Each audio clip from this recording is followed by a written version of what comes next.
বিংশ শতকের শ্রেষ্ঠ মুজাদ্দিদ আল্লামা সৈয়দ আবু দাদা মওদুদী রহমতুল্লাহ আলাইহি তিনি এক জায়গায় লিখেছেন, স্বৈরাচারীরা তার পতনের সমস্ত ছিদ্র বন্ধ করে, কিন্তু একটা ছিদ্র বন্ধ করতে পারে না, মনের ভুলে সে ছিদ্রটা থেকেই যায়, যেই ছিদ্র দিয়ে আসলে তার পতনটা হবে। ক্ষমতায় গিয়ে মনে করে চিরকাল ক্ষমতায় থাকবো। ভারতের প্রধানমন্ত্রী পণ্ডিত জওয়াহরলাল নেহেরু রাঁচি পাগলাগারদে গিয়েছেন, মেন্টাল হসপিটাল। পাগলেরা নেহেরুকে দেখে আশ্চর্য হয়ে গেছে, এত সুন্দর মানুষ, মাথায় কিস্তি টুপি, গায়ে শেরওয়ানি, মুসলমানি ড্রেসই আলাদা, যদিও তিনি হিন্দু ছিলেন, পরেছেন মুসলমানি ড্রেস। শেরওয়ানি কাদের পোশাক? কাদের পোশাক? হাতে ছড়ি নিয়ে হাঁটা স্টাইল করে, সুন্দর পাজামা, সুন্দর টুপি, সুন্দর সাজসজ্জা করে, মুসলমানদের ড্রেস। এই ড্রেস পরে তিনি গিয়েছেন, সবসময় যে ড্রেস তিনি পরতেন। পাগলেরা জিজ্ঞেস করছে, তুমি কে গো? উনি বলছেন, আমারে চেনো নাই? আমি ভারতের প্রধানমন্ত্রী পণ্ডিত জওয়াহরলাল নেহেরু। পাগলেরা বলছে, ও সেই কথা। আমরাও যখন এই হসপিটালে আসছিলাম, এই তোমার মতো লম্বা লম্বা কথা আমরাও বলছি, থাকো আমাদের সাথে কিছুদিন, তোমার মাথাও ঠান্ডা হয়ে যাবে। ক্ষমতায় যারা থাকে, ক্ষমতার মোহে চতুর্দিকে অন্ধকার দেখে, মনে করে আমার পতন আর হবে না।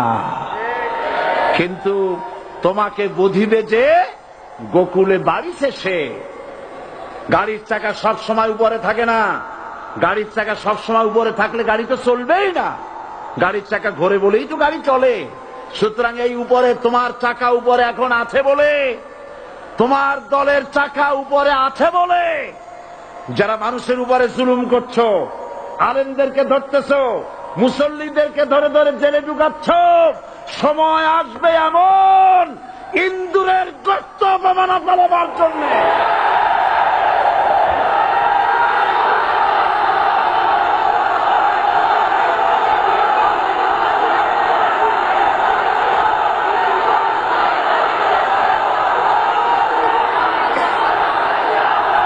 আবু জাহেলের গোষ্ঠী মনে করেছে সোজা আঙ্গুলে ঘি যখন উঠল না, আঙ্গুল বাঁকা করতে হবে।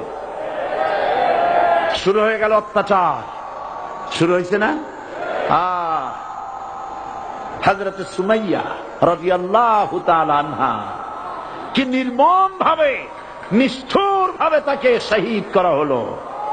খাব্বাব, খুবাইব, হযরত খাব্বাব রাদিয়াল্লাহু তাআলা আনহুকে দেখে হযরত ওমর একদিন বলছিলেন, খাব্বাব তোমার পিঠে এত গর্ত কেন? এত গর্তওয়ালা পিঠ আর এত চিকুন কোমর আমি তো জীবনেও দেখিনি।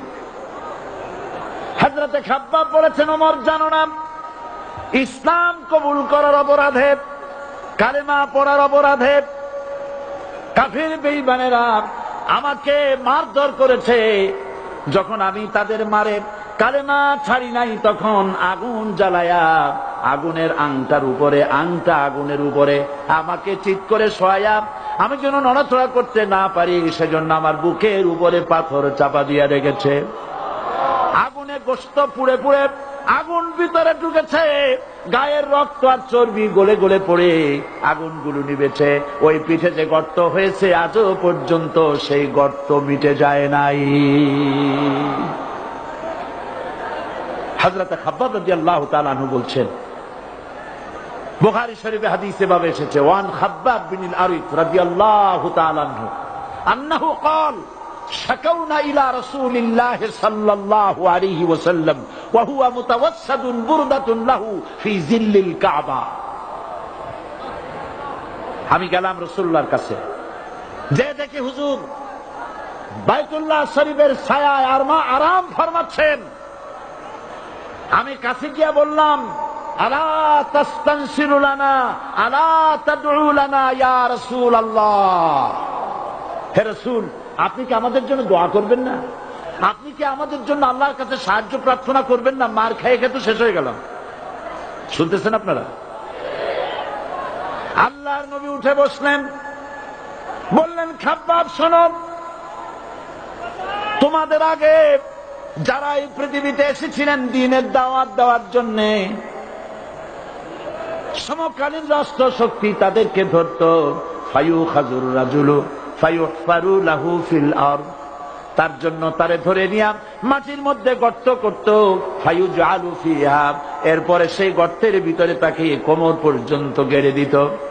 সুম্মা ইউতা বিল মানশার, এরপরে করাত আনা হতো, ফায়ুদাউ আলা রাসিহি, এরপরে করাতটা মাথার উপরে রাখা হতো, ফায়ুজআলু নিসফাইন, এরপরে করাত দিয়া চিরে চিরে দিত, মানুষটাকে দ্বিখণ্ডিত করে ফেলে দিত। মা ইয়াসুদ্দুহু যালিকা আন দীনি, এত কষ্ট দেওয়ার পরেও, এত জুলুম করার পরেও দ্বীনের দায়ীদেরকে এক চুল পরিমাণ আল্লাহর রাস্তা থেকে তারা সরাই দিতে পারে নাই। ওয়াল্লাহি, ও খাব্বাব, আমি আমার আল্লাহর নামে কসম করি। মুসলমান কে কসম করতেছে? আল্লাহ রাসূল। আমি আমার আল্লাহর নামে কসম করি, ওয়াল্লাহি লা ইউতাম্মান্নাল্লাহু হাদাল আমর হাত্তা ইয়াসির রাকিবু মিন সানা ইলা হাযরামাউত। সেদিন বেশি দূরে নয়, ইয়েমেনের রাজধানী সানা থেকে শুরু করে সৌদি আরবের হাযরামাউত পর্যন্ত হাজার হাজার মাইল, এই দীর্ঘ পথে যুবতী নারী তার সৌন্দর্যের পশ্চা নিয়া, আর ধনাঢ্য ব্যক্তিরা, সওদাগরেরা তাদের টাকা পয়সা নিয়া একাকে নিয়ে অথবা দলবদ্ধ ভাবে মানুষেরা যাতায়াত করবে। লা ইয়াখাফু ইল্লাল্লাহ, মানুষের মনের মধ্যে কোনো ভয় থাকবে না। এমন একটা সময় আসবে, ওয়ালাকিন্নাকুম তাস্তাজিলুন, অথচ তোমরা বড্ড তাড়াহুড়ো করছো। তাড়াহুড়ো করো না, অপেক্ষা করো, ধৈর্য ধরো, মার খাও, জেলে যাও, শহীদ হও, আল্লাহর রাজ কায়েম হবেই হবে।